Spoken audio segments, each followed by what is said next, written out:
let's move forward to our touchscreen. So you will see down here these little knobs, and each knob corresponds to the column sitting directly above it. So right now you'll see here in the bottom left corner your frequency. So it's on general, and if I want to turn it down, I will turn my button to the left and it will go to penetration, which is our lowest frequency. If I turn it back up, it'll be general. Resolution is our highest. If I wanted to change to use the clear vision index, I would just press that button and then I can use the knob to turn it. Alternatively, I can press this button and switch. So I can press it, or I can press the button on the touchscreen. I can also use the button here to toggle as well. So there's multiple different options. Now, I'll just explain a little bit about what each of these buttons do. So we've spoken about the frequency. The clear vision is a contrast resolution package that will decrease your speckle and your noise and increase your contrast resolution.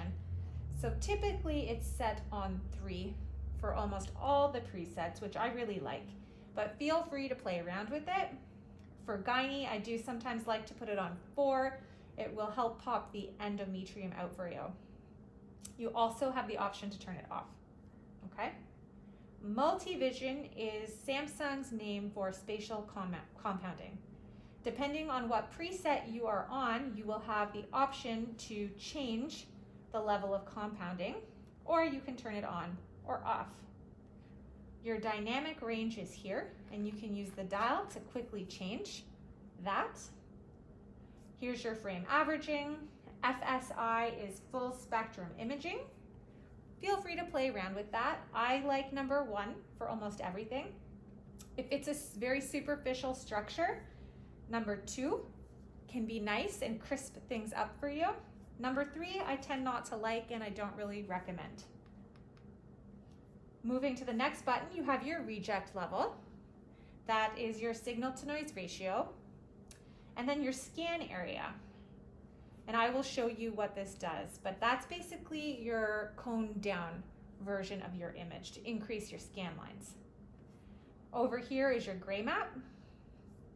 We're on a linear probe, so I can choose to steer the beam right or left.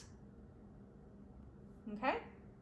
And then moving over here, you have the number of focuses, and I can change that from 1, 2, 3 to 4 as the max, and the size of my image, how much the image will fill the screen, and I will show that to you in a minute. Here are your quick presets, which we will talk about in another video. Here is annotation again, another way to get into your text packages. The M line. So if I could bring your attention up to the screen, if I press the M line button, it will just drop a line down here, and my beam steer is on. Let me turn that off. Okay. Oh, here we go. It will drop a line, and then it'll show you exactly where you are, how many centimeters from the top of the screen. Dual Live will bring one image in color and one image in 2D, both live simultaneously. Trapezoid, on the linear probe it is available, and it'll expand your field of view like this. My dynamic range is way down, so let me turn that up, make it a little more gray for you guys. There we go. You also have the option of harmonics and S-harmonics, which stands for Samsung harmonics. Over here we have panoramic, and I will show you that in another video. Something else important to note, this arrow will bring you to the second page where you have some less commonly used options. You can flip your image around. Here's the speed of sound through soft tissue. Here, this is for your cine loops, store method. So right now it's set up for 60 seconds, which is quite a lot. So maybe you'll have that set up for 6 seconds to take your cine loops. And then you'll have edge enhancing, line density, your chroma maps, the power of the machine, and your rotation. You can turn the image around. and then your Q-scan offset, which we will also talk about in another video. Another important thing to note here is your TGCs. They are right here, and I will show you those in another video as well. And then over here on the left is your USB port, and it's covered so dust and things can't get in. But if you needed it to export a case or an image, there it is. The buttons on the left here, we've spoken about patient, we've spoken about probe. This is for your report. SonoView is to review your images, which we will speak about.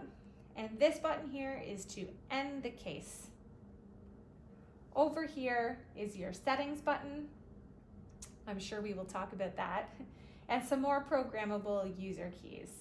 So that is the touchscreen in a brief nutshell.